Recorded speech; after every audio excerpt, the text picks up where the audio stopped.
encore ton onction, ta grâce et ta puissance, afin de dire ce que tu veux que je dise. Au nom de Jésus-Christ. Amen. Nous acclamons le Seigneur.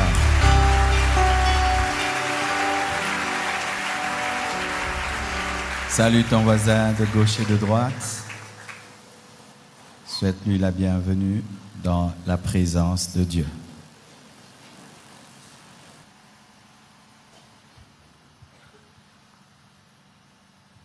Nous allons nous tenir debout afin de lire la parole du Seigneur.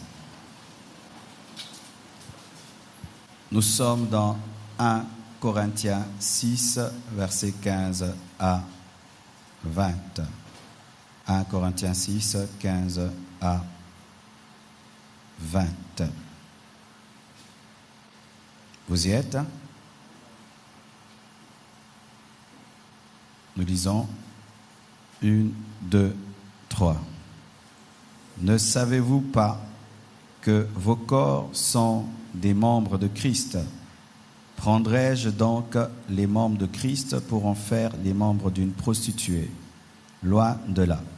Ne savez-vous pas que celui qui s'attache à la prostituée est un seul corps avec elle?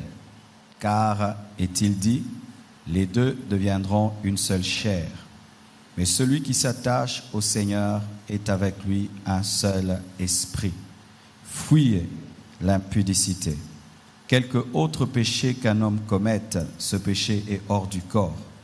Mais celui qui se livre à l'impudicité pêche contre son propre corps. Ne savez-vous pas que votre corps est le temple du Saint-Esprit qui est en vous, que vous avez reçu de Dieu et que vous n'appartenez pas à vous-même, car vous avez été rachetés à un grand prix. Glorifiez donc Dieu dans votre corps et dans votre esprit qui appartiennent à Dieu. Que Dieu bénisse sa parole. Alléluia. Aujourd'hui, nous allons introduire notre message. J'espère que je parle suffisamment fort. Ça va? Ok, parce que là, mes oreilles jusque-là me dérangent un peu. Aujourd'hui, nous allons introduire notre message sur fouiller l'impudicité. Et aujourd'hui, je vais seulement dire pourquoi ce message et pourquoi ce séminaire. C'est à partir de demain que nous allons commencer à entrer en profondeur et je vous demande de ne rater aucun jour, d'inviter vos amis, vos frères et sœurs, de faire de votre mieux pour avoir les audios et les vidéos, les partager sur le net afin que cela sauve plusieurs personnes. La première fois que j'ai été invité à prêcher la parole de Dieu en Europe, le Seigneur m'avait dit d'apporter ce message sur fouiller l'impudicité. Et j'ai dit, Seigneur, comment pour un premier voyage j'apporterai un tel message? Dieu m'a dit, dis-le, vas-y. Et j'ai été étonné. J'ai été étonné de la soif que j'ai trouvée du message de la sanctification, de sorte que les gens étaient debout dans la salle, d'autres étaient dans des couloirs, de sorte qu'on devait dire à ceux qui avaient participé le mercredi de laisser la place à ceux qui étaient venus le jeudi.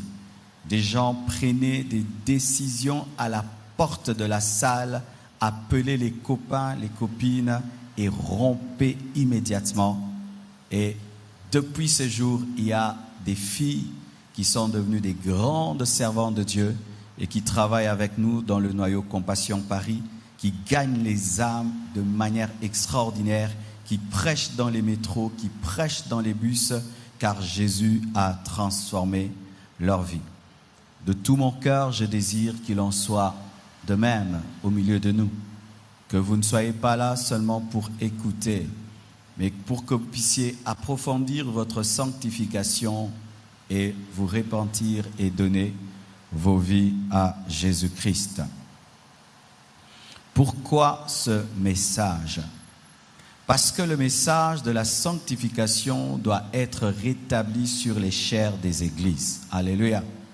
Le message de la sanctification doit revenir sur les pupitres de l'église. C'est rare aujourd'hui de voir un prédicateur monter à la chaire et prêcher la sanctification. C'est dommage. Même dans des églises où on prêche la sanctification. C'est pourquoi même des fois je dis à mes fils, si tu es fils de la compassion, tu dois prêcher la sainteté. Tu ne peux pas être là, tu es fils de la compassion, tu es un motivateur, tu es fils de la compassion, tu es là, tu prêches que la bénédiction. Non, quand tu es fils de la compassion, tu dois prêcher la sanctification. Alléluia. Nous devons rétablir le message de la sainteté sur les chairs. Car de plus en plus, les prédicateurs n'aiment pas prêcher la sainteté. Vous savez pourquoi? Nous, prédicateurs, nous n'aimons pas prêcher la sainteté. Parce que c'est un message dangereux. Si je prêche la prospérité et que je ne suis pas encore riche, vous allez me comprendre, dire « Dieu finira par le bénir ». Si je prêche sur la guérison et que je suis malade, ça ne dérange pas trop. Vous pouvez dire, il prêche la guérison par la foi. Mais on ne peut pas permettre à un prédicateur de la sanctification de ne pas vivre son message. C'est un message qui rend le peuple qui t'écoute exigeant. Parce qu'ils voudront, avant de consommer ton message, de le voir dans ta propre vie d'abord. Il est facile de prêcher un message de guérison, de prospérité, de résurrection, sans même avoir ressuscité un mort. Tu peux prêcher que les morts vont ressusciter. On dit Dieu le fera. Et tu ne peux pas te tenir à la chair. Tout le monde connaît ta sale vie. Et tu prêches la sainteté. Alors, qu'est-ce que le problème? Le diable a touché à la vie de sanctification des prédicateurs pour les empêcher de prêcher la sainteté, car c'est un message qui te culpabilise pendant que tu le prêches si tu ne le vis pas. Tu le fuiras.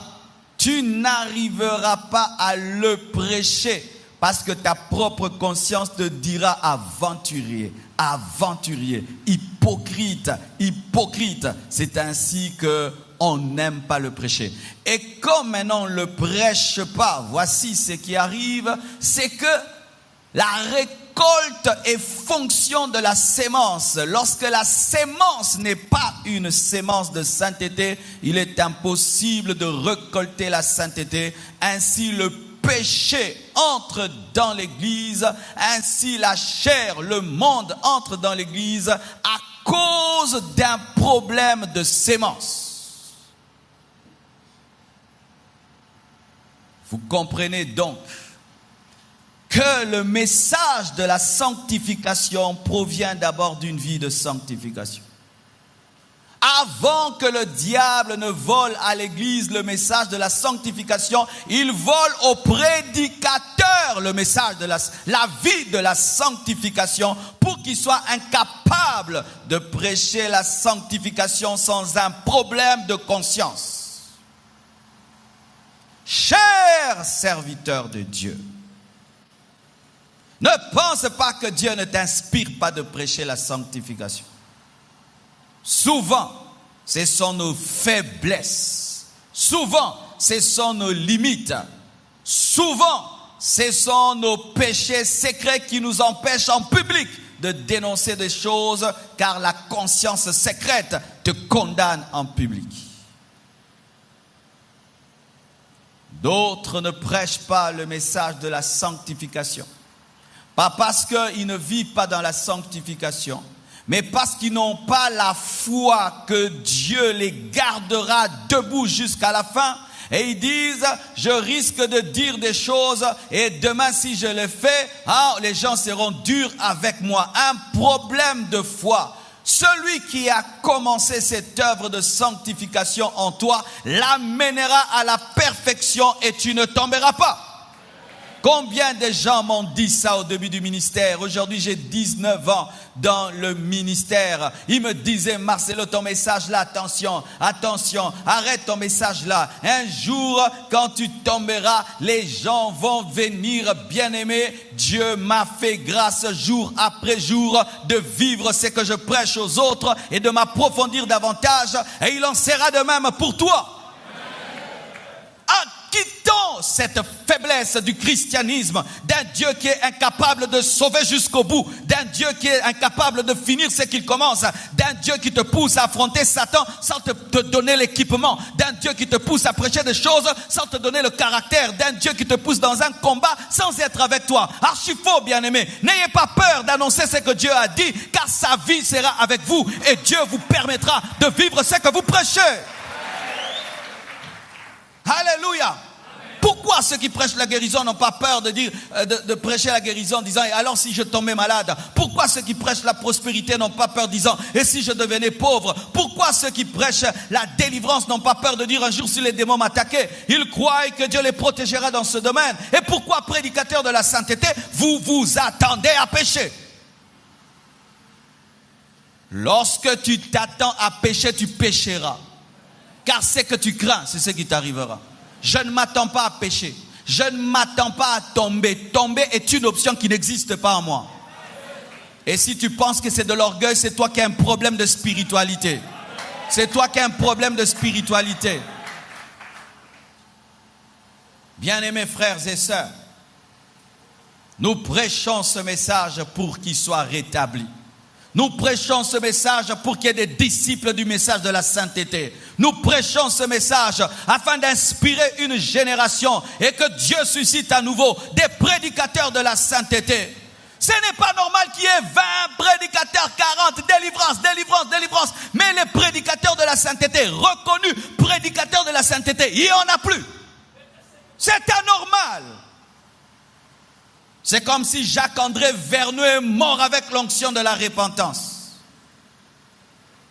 Comment se fait-il qu'il y a de plus en plus de disciples des prophétismes, de plus en plus de disciples des miracles, de plus en plus de disciples de prospérité, de motivation, de plus en plus de disciples qui prêchent marketing, management, mais de moins en moins des prédicateurs de la sainteté? Pensez-vous que c'est Dieu qui a cessé d'appeler? Non, il y a un problème, les appelés sont médiocres. Les appelés sont médiocres. Cet appel à prêcher la sainteté de l'Église et la repentance reste là, car Jésus-Christ revient bientôt et il n'y a pas de plus grand stratège que Dieu. Dieu doit laver son Église. Comment un Dieu qui doit laver son Église ne parle pas de laver à son Église, mais ne parle que des bénédictions de son Église, alors que lui-même sait que pour que son Église soit lavée, ce n'est pas qu'elle doit être bénie, mais doit être pure. Vous pensez que Dieu peut se contredire dans sa manière de faire? La Bible dit la moisson est grande, mais il y a peu d'ouvriers. Beaucoup sont appelés, peu sont élus. Le problème des appelés, il y a beaucoup, mais peu sont élus. Chers prédicateurs, aujourd'hui je voulais vous parler. Bien-aimé, montez à la chair pas pour recevoir des amens. Montez à la chair pas pour qu'on te dise que tu as bien prêché. Montez à la chair pas pour vous faire des fans. Montez à la chair pas pour vous faire des offrandes. Montez à la chair pour annoncer ce que Dieu a réellement dit. Pas pour qu'un groupe d'amis vienne te dire aujourd'hui c'était terrible, c'était fort, c'était classe. Et puis tu prends des photos, tu mets sur Facebook quand j'ai prêché à la compassion. De l'enfantillage.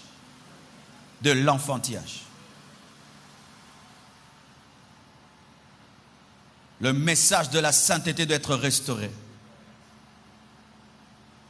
Il doit être prêché avec la même conviction qu'on a quand on prêche les offrandes. Il doit être prêché avec la même insistance comme quand on parle des démons, on parle des liens. Il doit être prêché avec la même force que quand on parle de l'onction, des miracles et des prodiges. Il doit être prêché avec la même vigueur et la même assurance. Sinon, bien-aimé, ce sera la catastrophe.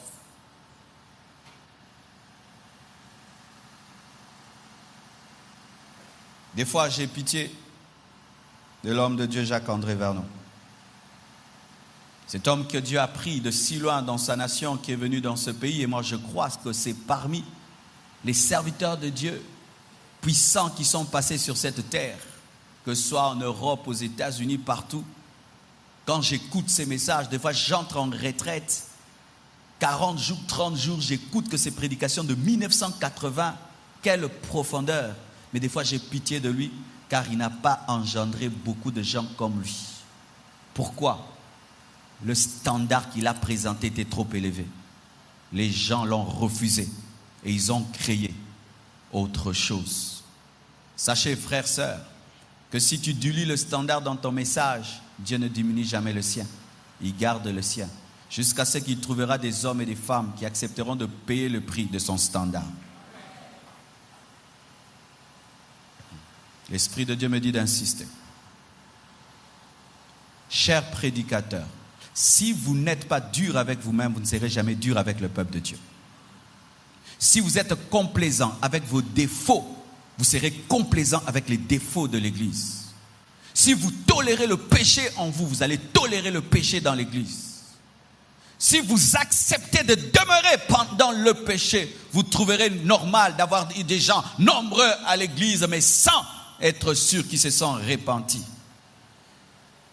Si pour vous, ce qui est important, c'est la bénédiction, être connu, être sur des affiches, être grand, célèbre, c'est ce qui est important, mais pas votre communion avec Dieu. Vous croirez aussi que ce qui est important dans l'église, c'est lorsque les fidèles ont des voitures et des maisons, mais n'ont aucune communion avec Dieu, car on ne donne que ce qu'on a. Ce qui te dérange, c'est ce qui motivera ton message. Ce qui est prioritaire pour toi, c'est ce qui t'amènera à parler. C'est avec quoi tu te nourris, c'est ce que tu vomiras. Car on ne vomit que ce qu'on a mangé.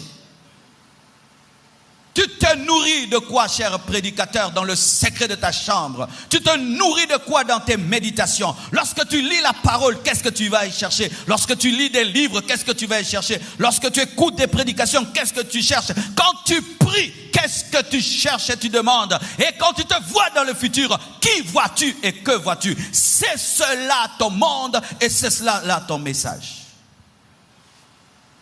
Ainsi, tout ce qui te distrait et qui t'empêche de te conformer à Christ, te conformer à la parole de Dieu, ne te distrait pas seulement, mais dilue la parole que tu dois communiquer.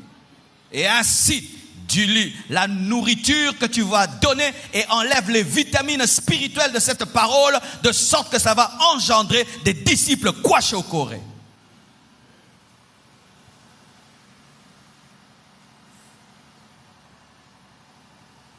Pourquoi ce message?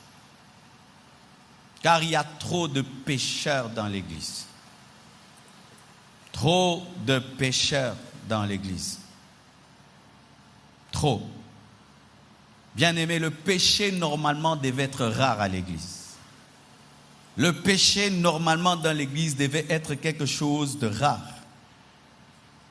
Mais quand le péché devient ordinaire, il devient l'iniquité, c'est-à-dire des péchés qui sont commis dans la connaissance de la vérité. Pas des péchés qui proviennent de l'ignorance, non. Des péchés qui sont commis et pendant que tu les commets, un verset biblique qui t'interdit le péché revient, mais malgré ce verset biblique qui te rappelle le péché, revient, tu zappes le verset, tu le commets. C'est ce que la Bible appelle l'iniquité. Péché avec la connaissance de la parole, péché avec la voix de l'esprit qui t'interdit, péché avec une conscience qui te dérange, péché avec un cœur qui bat la chamade, mais en dépit de tout ça, tu pêches.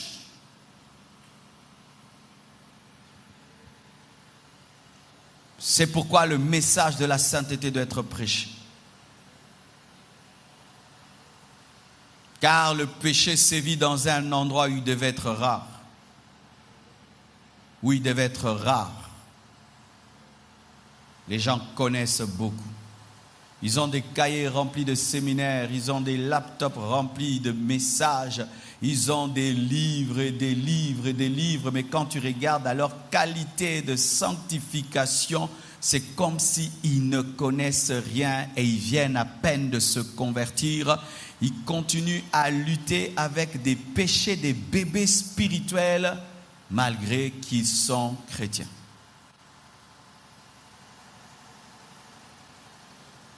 Alléluia. Comme je le dis toujours, la sanctification n'est pas la part du païen. Alors que je prêche ici, si tu es venu à l'église et que tu n'as pas encore donné ta vie à Jésus, mais ton ami t'a invité, la sanctification n'est pas ton message, car même si je te dis de te sanctifier, tu n'as pas la force de le faire, car tu n'as pas la nature divine. C'est pourquoi tu peux même pendant que je prêche, donner ta vie à Jésus-Christ pour que ce message te concerne, car si tu dis aux païens d'abandonner l'impudicité sans qu'il ait reçu Jésus, il ne saura jamais le faire. Aujourd'hui, bien-aimés, il paraît que enseigner la sainteté, c'est être un prédicateur primaire. Ce n'est pas être un grand prédicateur, c'est être un affermisseur. C'est quand tu commences à enseigner des mystères de l'Apocalypse, l'eschatologie, quand tu commences à faire des parallélismes, des typologies, que là tu es un grand prédicateur. Quel était le premier message de Jésus? Répentez-vous. Quel était le premier message de Jean-Baptiste? Répentez-vous. Prêcher la repentance n'est plus un grand message. Alors que la repentance est la clé du royaume de Dieu. Lorsque Jésus a voulu ouvrir le royaume, il a pris la clé de la repentance et il a dit: répentez-vous car le royaume des cieux est proche. Prêcher la repentance, c'est prêcher un message déphasé. Prêcher la repentance, c'est prêcher un message des bébés. C'est prêcher le lait des enfants. Mais archi faux. Est-ce que ce sont seulement les enfants qui boivent le lait? Si tu ne bois pas le lait maternel parce que tu as grandi, tu vas boire le lait autrement. Dans les cakes, dans les gâteaux, tu auras le lait. Même si tu as 80 ans, tu mangeras et tu boiras le lait au travers des gâteaux et des cakes. Malgré que nous avons grandi, nous prenons du lait. Le lait n'est pas que pour les bébés. Des fois même, je vois des parents qui goûtent au lait de leurs enfants. Croire que parce qu'on a pris des années dans le Seigneur, on n'a plus besoin de repentance, on n'a plus besoin de sanctification, bien-aimé, c'est une aberration. Car à la fin des temps, alors que l'Église parviendra à la maturité, le plus grand message qui lui sera présenté, ce sera sa sainteté pour que l'Église soit enlevée. Avec quel autre message nous allons préparer l'Église à l'enlèvement si ce n'est pas le message de la sanctification?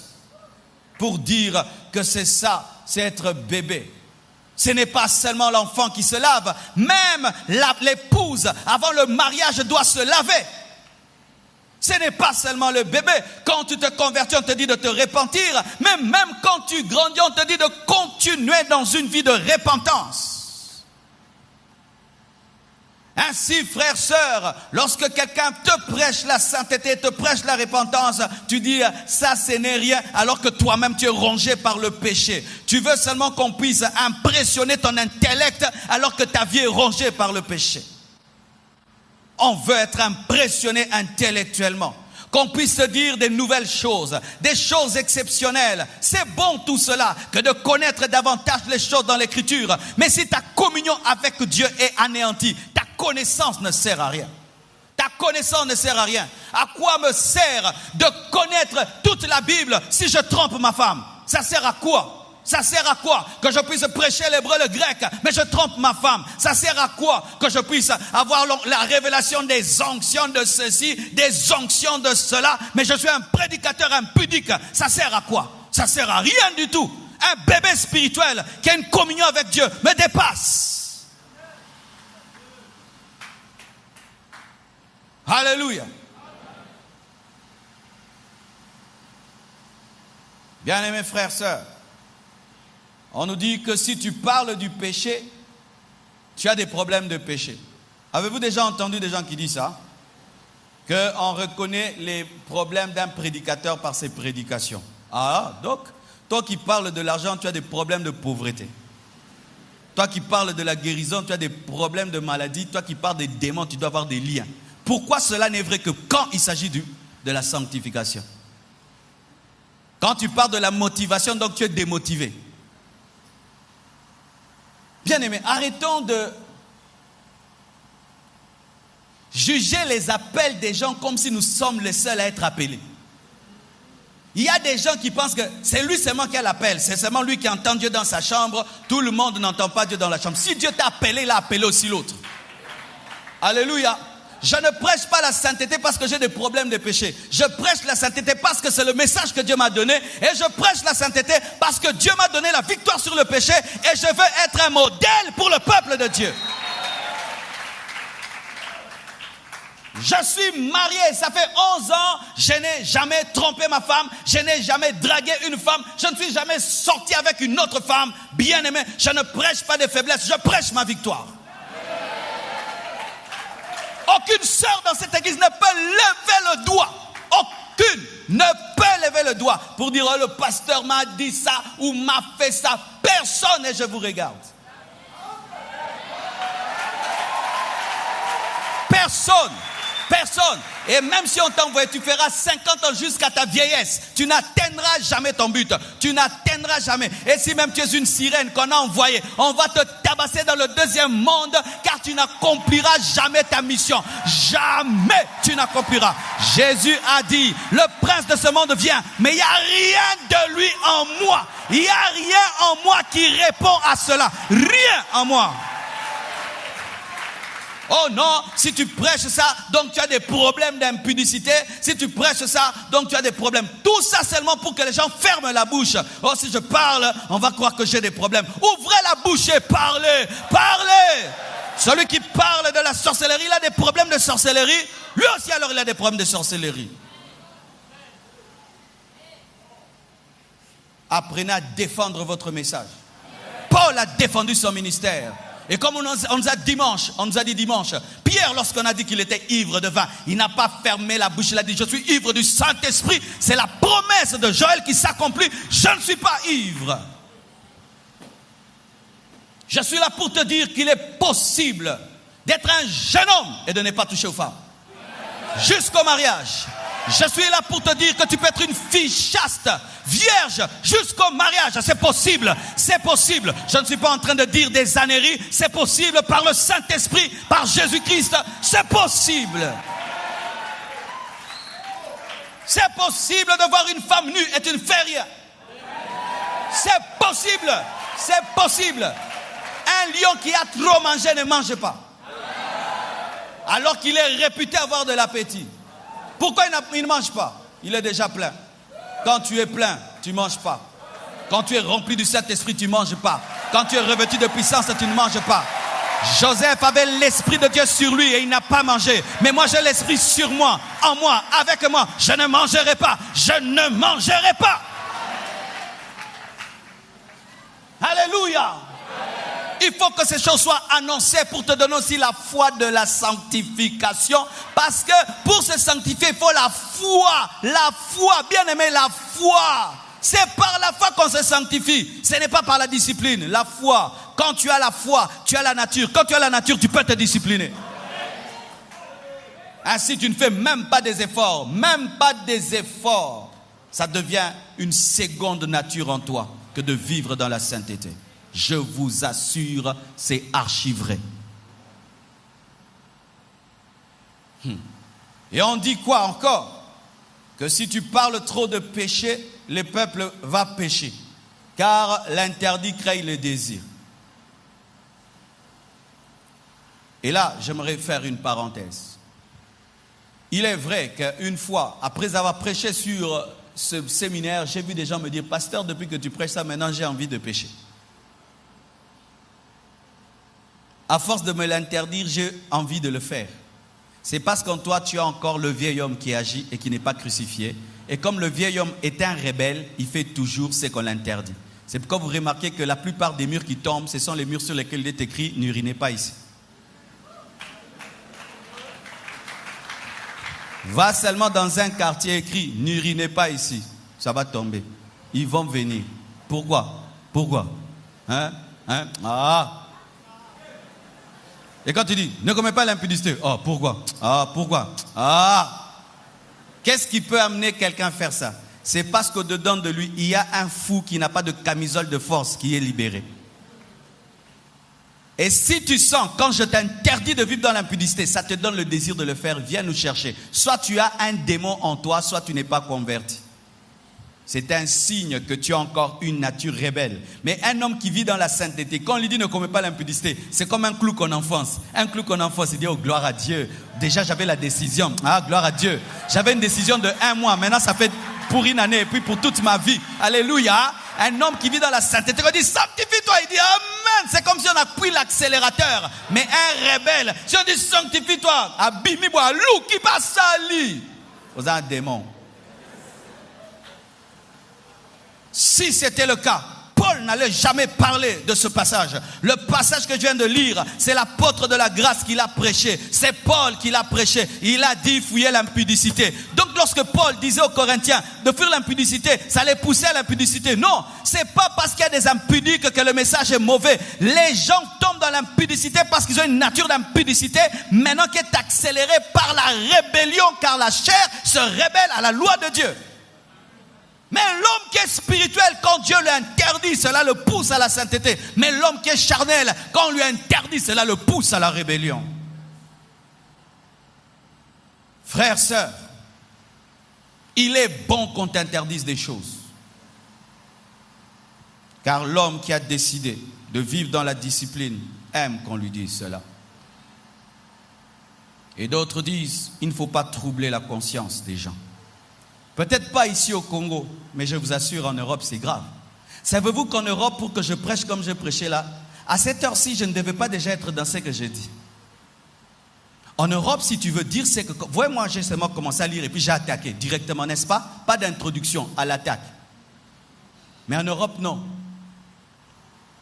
Jusqu'à cette heure-ci, je devais être en train de vous préparer. Vous préparer à vous dire un peu de fuir l'impudicité. Avec des beaux mots, des diplomaties. Hein, je ne suis pas venu vous déranger. Vous voyez, c'est Dieu qui m'a dit. Moi, je n'ai rien contre vous. Vous voyez, dans la vie, on est libre, hein, mais pas trop libre. Hein? Mais il ne faut pas fuir l'église. Hein? Quoi ça?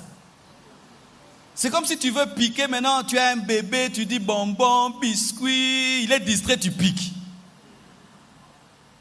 Pourquoi? Il ne faut pas déranger l'homme moderne. Il a déjà des pressions au travail, des pressions dans la société. Il a trop de stress. Alors quand il vient à l'église, il vient à l'église pour se réfugier. Alors laissez-les tranquilles. Au moins lui vient à l'église. Hein? Lui quand même il vient à l'église. Alors laissez-les tranquilles. Un jour il changera. Un jour il changera petit à petit. Moi, je ne crois pas de petit à petit. Tu changes maintenant.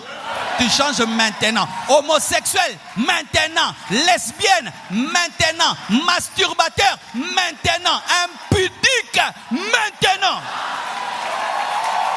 Maintenant. Oh, petit à petit, maintenant. Si un lion veut te dévorer, toi tu vas fuir petit à petit. Tu vas sauter les murs comme Carl Lewis. S'il y a le feu qui va te brûler, tu vas sortir du feu petit à petit. Tu vas sortir directement. Mais je vous dis, le péché c'est plus que le lion, c'est plus que le feu. Maintenant. Maintenant, si vous entendez sa voix, n'endurcissez pas vos cœurs. Maintenant. Oh, il ne faut pas déranger. Non, des fois à l'église, quand on prêche, les gens ne doivent pas avoir la paix. Ils doivent sortir en colère. Ils doivent même dire ton personne m'a bon. C'est pourquoi un pasteur, tu dois avoir des économies. Un prédicateur de la sainteté, tu dois avoir des économies. Au cas où il se fâche. Oui. Tu ne dois jamais vivre au jour le jour. Tu ne dois jamais vivre. Si les fidèles donnent l'offrande, c'est quand tu payes la maison. Si les fidèles donnent les offrandes, c'est quand tu... Non. Tu dois avoir des économies et être capable de faire des tentes s'ils refusent de soutenir ton ministère parce que tu les déranges. Même si tu es mon partenaire, si tu es impudique, tu iras en enfer. Si tu es adultère, tu iras en enfer. Même si tu es mon partenaire, tu me donnes des dîmes. Si tu vis dans l'impudicité, tu iras en enfer. Et si tu ne vas plus donner, c'est ton problème. Je n'ai pas l'appel à recevoir ton argent. Je n'ai pas l'appel à recevoir ton argent. Ou vous voulez croire, croyant que votre argent peut nous influencer. Avoir la paix, des fausses paix. Quelle est la paix qu'on peut donner à un impudique à l'église? Quelle est la paix qu'on peut donner à un homosexuel à l'église? Une lesbienne à l'église? Quelle est la paix? On n'a pas de paix à te donner. Dieu ne donne pas la paix comme les hommes donnent. Dieu te blesse et puis te soigne, il te donne la paix. Mais l'homme te donne la paix en te cajolant. Quelle est la paix qu'il a donnée à une femme qui a volé le mari d'autrui? Quelle est la paix à donner à un garçon qui vole la femme d'autrui? Quelle est la paix? Quelle est la paix à donner à un prédicateur impudique? Quelle est la paix à lui donner? Il n'y a pas de paix à lui donner. L'homme moderne, il veut la paix. Ainsi, il veut qu'on dilue le message. Il veut des cultes à son goût. Des prédications à son goût. Il pense qu'un bon culte, c'est seulement un culte rempli de joie. Archi faux. Parmi les grands revivalistes bien-aimés, nous aujourd'hui nous prêchons, on nous dit Amen. Eux, ils prêchent, on prend des œufs pourris, on lance sur lui, comme offrande. On les chassait même des territoires. Jésus a délivré un possédant, on l'a chassé de Gadara. On l'a chassé, offrande du prophète, chassé. Mais nous voulons toujours qu'on soit acclamé, qu'on soit aimé. Et là, tu es bon prédicateur. Non, bien aimé. La Bible dit que si tout le monde dit du bien de toi, tu n'es pas un vrai prophète. Si tu vas quitter cette église à cause de cela, bien aimé, moi je te dis la vérité. Au lieu que je puisse te dire que tout va bien dans ta vie, alors d'ailleurs, toi-même, tu sais que ta vie ne va pas bien, car un impudique se sent toujours mal à l'aise. C'est pourquoi les impudiques, quand ils commettent l'impudicité, vont toujours se laver.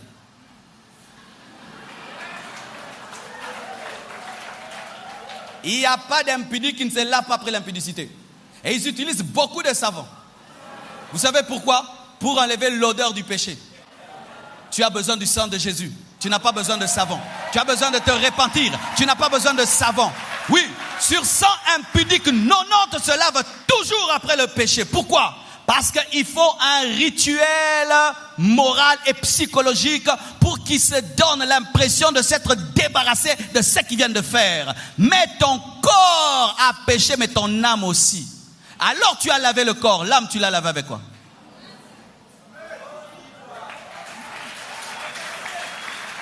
Déjà lui-même n'a pas la paix. En tant qu'impudique, il n'a pas la paix. C'est ainsi que pouvait avoir une femme, elle a tout, mais avec un mari d'autrui. Mais un jour, elle dit j'arrête. Elle laisse la maison, les voitures, parce qu'elle n'a jamais eu la paix. Elle sait qu'elle est voleuse. Mais toi, maintenant, tu la rencontres, tu dis que tout va bien, alors qu'elle, elle sait que tout va mal.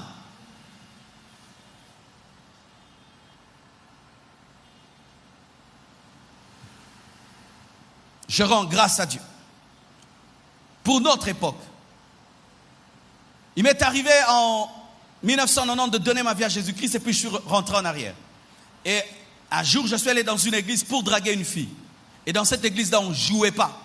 La prédicatrice est montée. Elle a prêché comme si elle me voyait. Elle m'a enlevé ma paix. Mais je suis revenu à Dieu jusqu'à aujourd'hui. Qu'est-ce qui sert à un homme de gagner le monde entier s'il perdait son âme? J'étais allé dans cette église pas pour prier. J'étais allé dans cette église pour une fille. Comme des aventuriers qui sont venus ici aujourd'hui.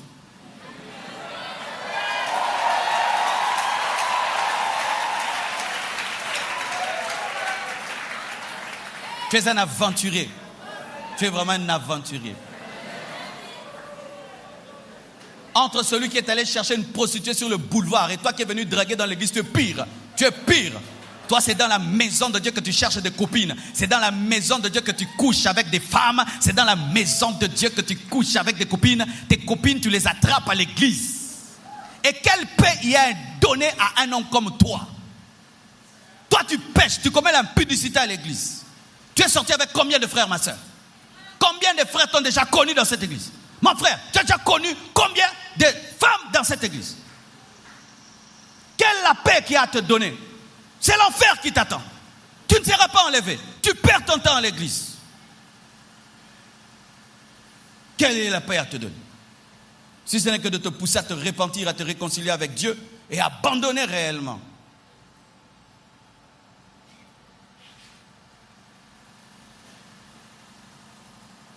Alléluia. Ils disent qu'il faut annoncer la bonne nouvelle. La bonne nouvelle. Donc comme je prêche là, je n'annonce pas la bonne nouvelle. Je suis en train de prêcher la loi et la condamnation. Je suis un prédicateur de condamnation. Je ne connais pas l'amour de Dieu. Jésus prêchait comment? Race de vipères. Qui vous a appris à fuir la colère de Dieu? Jésus. Race de vipères. Moi, j'ai même traité personne race de vipères. Mais tu es une race de vipères. Vous savez qu'est-ce qu'une vipère? La vipère, scientifiquement et biologiquement, fait ce qu'on appelle la mue.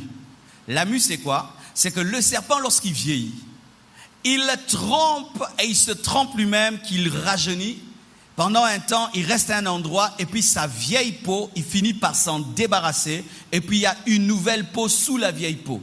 Alors le serpent peut avoir 2 ans et il paraissait vieux avec des écailles bizarres. Mais quand il connaît la mue, il se débarrasse de son ancienne peau. Tout d'un coup, il brille, il devient un jeune serpent, mais c'est un vieux serpent. Et Jésus a dit race de vipères. C'est dire quoi? Vous n'avez qu'une religion extérieure, mais il n'y a pas de transformation à l'intérieur. Et lorsque tu n'as qu'une religion extérieure, toi, ta religion, c'est seulement venir à l'église. Mais tu es impudique à l'intérieur, tu es une vipère. Tu as connu la mue, tu as changé de nom, tu as changé de lieu, tu as changé de ton de la voix, mais tu es toujours aussi impudique dans ta douceur. Avant ton impudicité c'était yo yakawa, maintenant ton impudicité ma soeur alléluia. Serpent.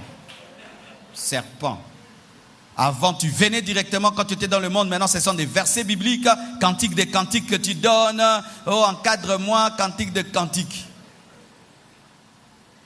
Et c'est ça, mes frères. Toi à l'église tu n'encadres que les sœurs. Serpent. Tu n'as que le fardeau des femmes. Serpent. Tu n'as que le fardeau des femmes jolies. Serpent, archi-serpent. Pourquoi tu n'encadres pas cette sœur-là qui est normale? Tu n'encadres que les sœurs qui sont jolies. Il faut avoir un peu de classe pour que toi tu aies un fardeau. Et là tu la regardes, vous êtes trop près, impudique. Tu es un impudique caché à l'église. Race de vipère. Derrière la spiritualité, tu caches l'impudicité. Et tu vas dans des maisons et tu courtises des sœurs, fiancées à gauche, fiancées à droite, fiancées à gauche. Dieu m'a dit, tu es ma femme. Dieu m'a dit, tu es ma femme. Tu as dit, Dieu m'a dit, tu es ma femme. À combien de sœurs? Race de vipère. Ce que tu fais, tu sais que c'est l'impudicité, mais tu l'appelles copinage. Et tu peux même te présenter aux responsables de l'église pour qu'on puisse te tolérer et accepter ton impudicité de manière officielle. Mais tu sais que tu ne vas même pas épouser cette sœur-là.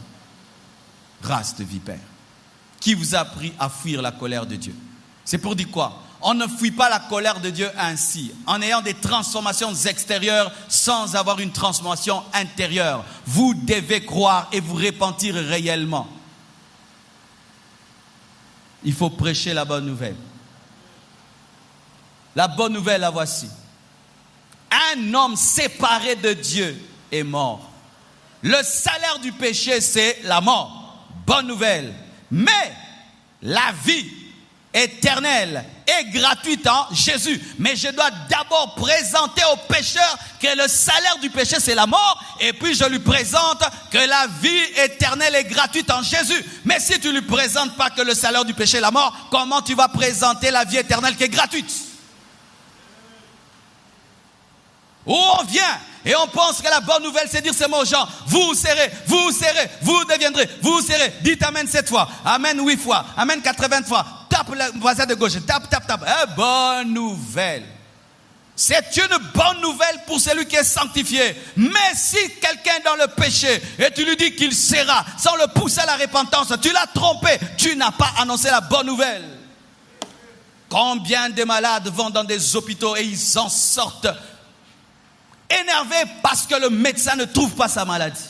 Il aimerait qu'on trouve seulement sa maladie. J'ai mal ici et j'ai mal là, mais on ne trouve pas ma maladie. Il aimerait qu'on lui dise, tu as telle maladie pour qu'il puisse être soigné. Pareil aussi, lorsque quelqu'un vient à l'église, mais on ne lui dit pas sa maladie, ce n'est pas la bonne nouvelle. Car lorsqu'un malade, on lui dit, tu as telle maladie, pour lui c'est une bonne nouvelle parce qu'il sait que c'est le processus vers sa guérison. Et quand tu vis dans le péché, on te dit ton péché, tu es convaincu. C'est déjà le processus vers ton salut. Mais si on s'arrête à te dire ton péché, sans te présenter Jésus, ce n'est pas la bonne nouvelle. Mais la bonne nouvelle commence à te dire d'abord que tu es séparé de Dieu. Le chemin qui mène vers la joie commence par la tristesse du Saint-Esprit. Le chemin qui mène vers la paix commence par un trouble qui émane de la vérité de la connaissance. Où la connaissance te trouble et te dérange. Et tu dis, que ferons-nous? C'est alors on te dit, Jésus est ta solution. Frères et sœurs, j'aimerais te dire que je t'annonce la bonne nouvelle. La Bible dit que sans la sanctification, personne ne verra Dieu, selon Hébreux 12, verset 14. Et des fois, je me pose vraiment la question, est-ce que vraiment nous croyons ça? Que sans la sanctification, personne ne verra Dieu. Personne ne verra Dieu, même moi. Vous savez, il arrive des fois dans la vie chrétienne de se mettre sur un piédestal et de croire que nous, on peut faire ce que nous voulons. La parole de Dieu s'accomplira sur les autres, mais pas sur nous.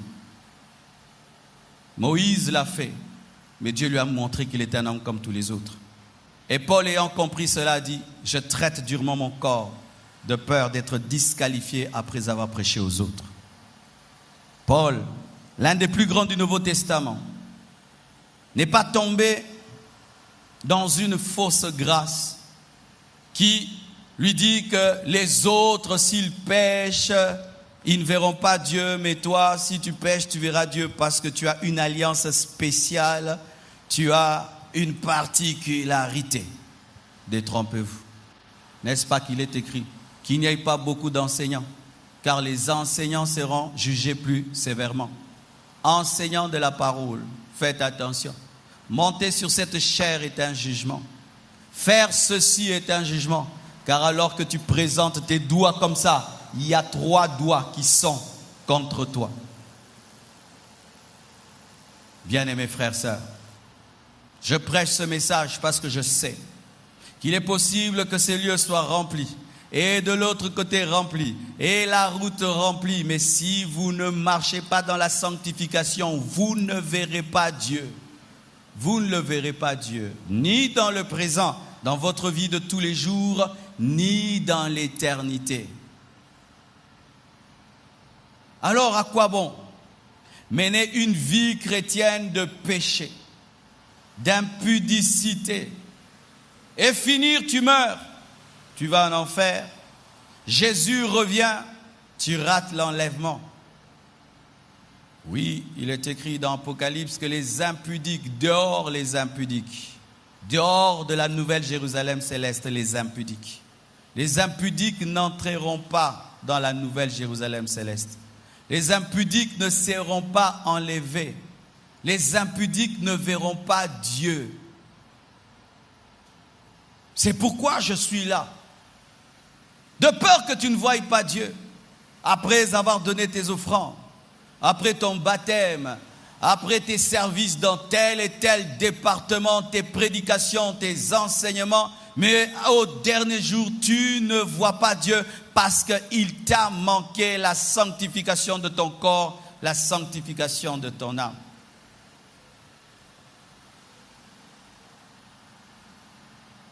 Alléluia. Pourquoi ce message? Parce que Jésus-Christ revient bientôt. Et nous devons préparer l'Église à sa rencontre par le message de la sanctification. La Bible nous dit, alors que l'époux tardait, les 10 vierges se sont endormies. Et il y eut une trompette, une voix, pour leur dire, réveillez-vous, allez à la rencontre de l'époux. Dans la nuit, quelqu'un a sonné la trompette, quelqu'un a parlé. Il y a une voix qui a réveillé les vierges pour qu'elles aillent à la rencontre. Et en ce temps de la fin, il faut qu'il y ait des sonneurs de trompette. Il faut qu'il y ait des voix prophétiques. Car la prophétie, ce n'est pas seulement dire aux gens leur numéro de téléphone, leurs adresses et leur grand-mère, mais c'est annoncer à l'église que son époux revient. Ça, c'est la plus grande de toutes les prophéties. Que des prophètes qui ne se spécialisent que de numéros de téléphone, des numéros de téléphone, des numéros de téléphone, des numéros de téléphone. Dites-nous que Jésus revient. Dites-nous que Jésus revient. Quelle est cette onction prophétique dans l'église qui n'est que dans les numéros de téléphone maintenant? Le Saint-Esprit commence à travailler à Vodacom, à Tigo. Mais oui, je le dis. Et je le dis. Une distraction dans l'église. Qu'un don aussi puissant ne devienne qu'un don des numéros de téléphone.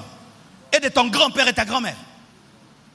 Ça c'est rabaisser le don de Dieu à un si bas niveau. Un don qui pouvait amener un réveil ne devient qu'un don impressionniste. Un don impressionniste. Tu me dis mon numéro de téléphone et après quoi? Ça me fait quoi? Ça me fait quoi? Tu me donnes mon numéro de téléphone et puis quoi? Ça me fait quoi? Qu'est-ce que ça m'a fait? La prophétie amène à la repentance. Amène à la crainte de Dieu. Pousse quelqu'un vers Dieu. Mais ne démontre pas que le prophète voit des choses. Ça c'est de l'enfance et de la bêtise. Et tu es capable de me donner mon numéro de téléphone et le nom de ma grand-mère, mais tu me dis aucune précision sur mes vrais problèmes. Aucune précision sur mes vrais problèmes. Bien-aimés frères et sœurs, Jésus revient bientôt. Et comme il revient bientôt, le message qu'il faut annoncer à son église, au-delà de richesse et prospérité, c'est de se purifier. C'est de se sanctifier, de se débarrasser du péché sur toutes ses formes. Pourquoi Jésus-Christ est ressuscité? Parce qu'il est mort sans péché. Il était un agneau sans tache ni ride. C'est pourquoi il était accepté par le sacrificateur des sacrificateurs comme étant une offrande parfaite.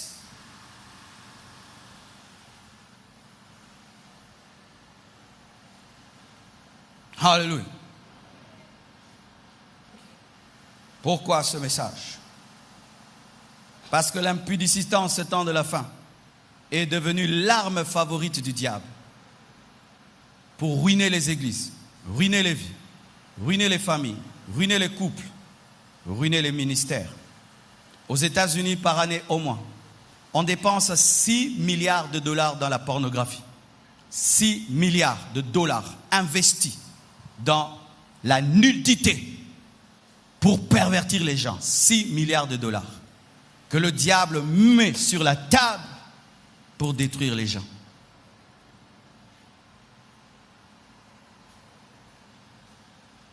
Dans les conseils démoniaques et sataniques, le démon qui s'assied à la droite du diable, c'est l'esprit d'impudicité. Vous allez voir un homme très intelligent, très fort, très discipliné, très ceci, très cela, très, mais vous cherchez dans sa vie, le grand là, il sort avec une petite fille de 17 ans. Grand Samson, il déchire les lions, grand Samson, il tabasse tout le monde, mais on peut l'endormir sur des petites cuisses et lui couper les cheveux sans qu'il sente. Là où les biceps sont échoués, l'impudicité a réussi dans la vie de Samson. Là où les stratégies militaires ont échoué, l'impudicité a réussi dans la vie de Samson. Et vous allez prendre à la légère un tel péché. À cause de ce péché, Paul a dit que des gens devaient être livrés à Satan. À cause de ce péché. Pour que leur corps soit détruit et que leur âme soit sauvée. À cause de ce péché,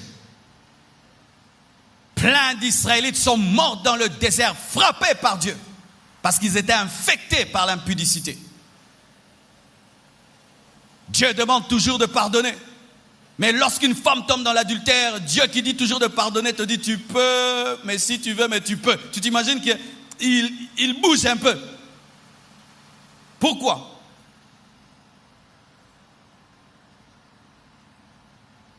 Quand tu insultes quelqu'un, tu ne sens rien dans ton corps. Quand tu voles, tu ne sens rien dans ton corps. Mais quand tu commets l'impudicité, tu sens quelque chose dans ton corps. C'est un péché accompagné d'un plaisir.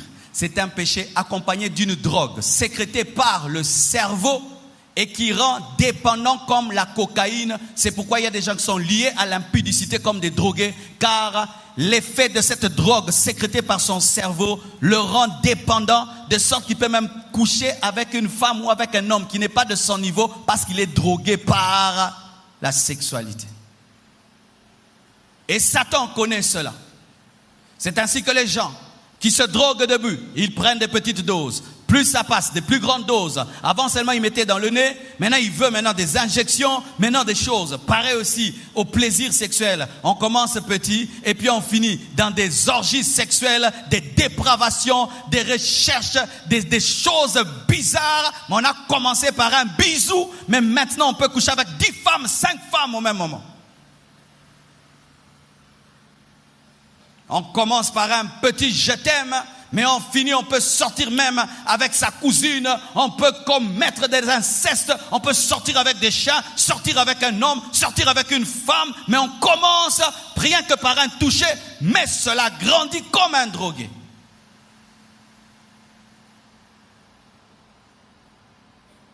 Et Satan te dit, essaye seulement, c'est rien. Frère, quand on te pique seulement la cocaïne maintenant, on te laisse, tu reviendras chercher ça. Ton sang va réclamer, ton organisme va réclamer.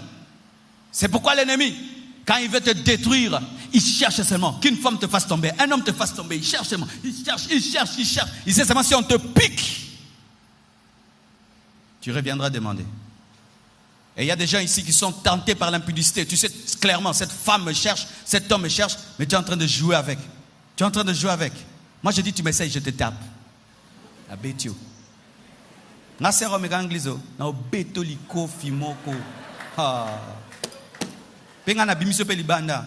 Oza ozoka, na beti. Botunelo ni asalai. Na obeta yo likofi. Ongo boma vinanga. Ha. Na ko beta yo. Je suis sérieux. Parce que si un voleur entre dans ma maison pour détruire ma vie, non bêté. Parce que yongo mon ministère, yo le kimoibi.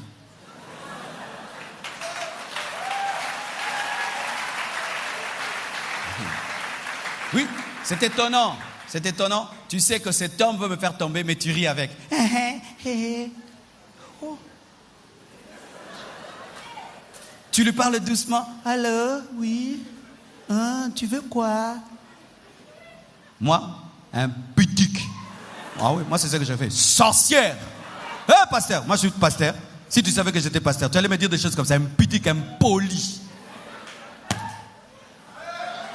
Oui. Oh non, tu es en train de faire fuir l'âme, il faut gagner l'âme. Hein? Tu peux chercher à fermer, on t'a fermé. C'est pourquoi la Bible dit, fuis. Lorsque tu vois un missile, tu es déjà mort, même si tu n'as pas touché. Tu n'as pas compris. Si on t'envoie un missile, si seulement tu l'as vu, tu es mort.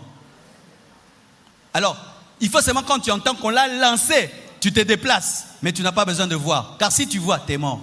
Pareil, c'est avec l'impudicité. Quand c'est lancé, tu fuis. Si tu as vu, tu es mort. Parce que même si tu tombes sur place, tu ne tombes pas sur place. Tu as vu, tu as entendu.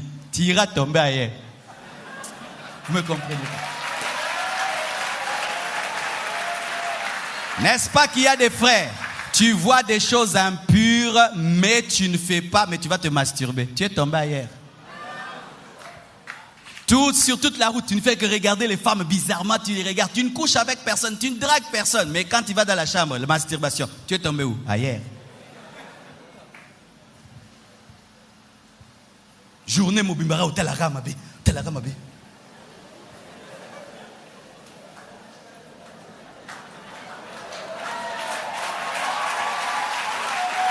Boutou, masturbation.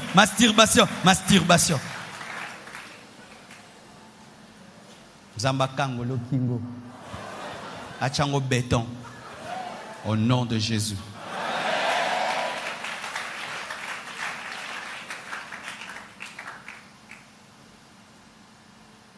Frères, sœurs, et avec la croissance de l'iniquité, écoutez ce que le Seigneur m'a dit, et je vais terminer là. Vous voyez ce développement? Il n'est pas fait pour nous. Ces téléphones, ces ordinateurs, ces télévisions, ce n'est pas fait pour nous. Nous utilisons cela pour gagner les âmes. Mais ce n'est pas fait pour nous. C'est fait pour l'Antichrist. C'est fait pour Satan. Car la plupart qui sont derrière ne sont pas serviteurs de Dieu. La plupart sont initiés.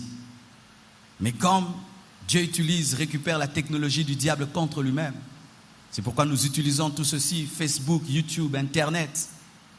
Mais à la base, ce n'est pas fait pour nous. Satan investit dans l'impudicité. Et aujourd'hui, la technologie l'aide beaucoup. Avant, pour regarder des films bizarres, tu avais besoin d'aller dans un grand ciné, avoir un certain âge, avoir un abonnement. Aujourd'hui, avec ton téléphone, tu peux tout voir. Même un enfant de 14 ans peut tout voir sur Internet. Les parents achètent des téléphones à leurs enfants, mais ne contrôlent pas les téléphones. Tu peux mettre un droit, un contrôle parental sur ta télévision. Tu vas mettre un contrôle parental dans le téléphone de l'enfant. Tu peux dire, pas telle chaîne chez moi, la télé et le téléphone là que ton enfant a. Est-ce que tu sais ce qu'il regarde? Aujourd'hui, les gens couchent même au téléphone. Couchent par vidéo, de loin.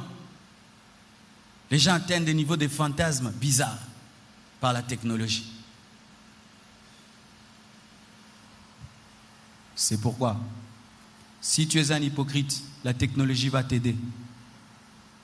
Parce qu'un hypocrite, par la technologie, il peut mener une sale vie que personne ne connaîtra.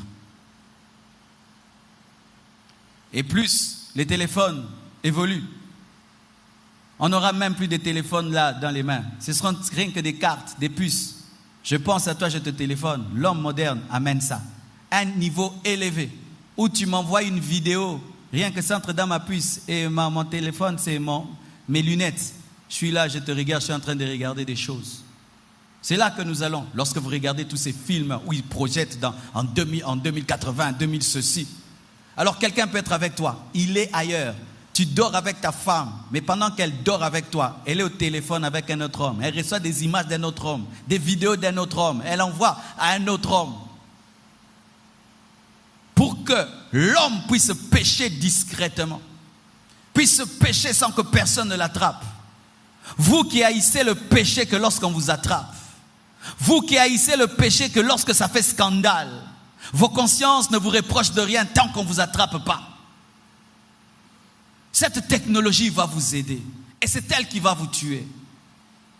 C'est pourquoi je prie que Dieu réveille ta conscience, que tu aies la conscience comme celle de Joseph, qui dans le secret d'une chambre, seul avec la femme de Potiphar, s'est comporté comme si Potiphar était là.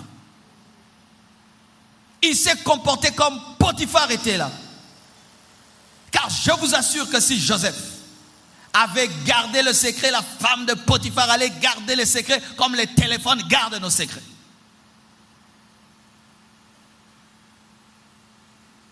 Une sanctification qui provient de la crainte de l'homme est dangereuse. La sanctification doit provenir de ton amour pour Dieu. La sanctification doit provenir de ta révélation de la présence de Christ. Ainsi, tu ne t'empêches pas de faire les choses parce qu'on pourra te voir, ni t'attraper, mais parce que tu aimes Jésus. Et tu ne peux pas faire quelque chose qui le blesse. Ça, c'est la vraie sanctification. Sinon, tu seras dans l'hypocrisie. Une sanctification quand on ne te voit pas. C'est pourquoi arrêtez de jouer aux saints. Arrêtez de jouer aux hommes qui vivent dans la crainte de Dieu. Vivez réellement dans la crainte de Dieu. Et je vous assure qu'un homme qui réellement marche avec Jésus, qu'il a réellement reçu dans son cœur, triomphe de ces choses. Nos faiblesses proviennent de notre déconnexion du cep. Nos problèmes de sanctification proviennent d'un manque de communion avec celui qui a la force de nous donner la capacité de vaincre le péché. Comment un homme qui dès le matin est au téléphone, ne prie pas, ne cherche pas Dieu, ne prie pas, ne le cherche pas, pourra vaincre cet instrument spécial du diable? Ainsi tu te retrouveras en train de commettre des péchés, alors que tu es soi-disant connecté à Jésus. Mais si on vient vérifier, la sève ne passe plus. L'un de mes plus grands secrets dans ma marche de la sanctification, c'est la communion avec Jésus. Où j'oublie le péché, je me connecte seulement à lui, je marche avec lui et je vis tout le temps conscient de lui. Je me retrouve dans la sainteté sans même chercher la sainteté, car il est impossible de vivre en communion étroite avec Jésus et vivre dans le péché. Ce soir, qui veulent vraiment recevoir Jésus? Tu as essayé de vaincre le péché par tes propres efforts. Tu t'es battu. Tu n'y arrives pas. Ton problème, c'est que la sève ne passe pas. Viens à lui ce soir et il va te libérer. Et si tu es chrétien, vraiment chrétien, mais tu luttes toujours avec ce péché, viens te repentir sincèrement et il te pardonnera. Que Dieu bénisse sa parole.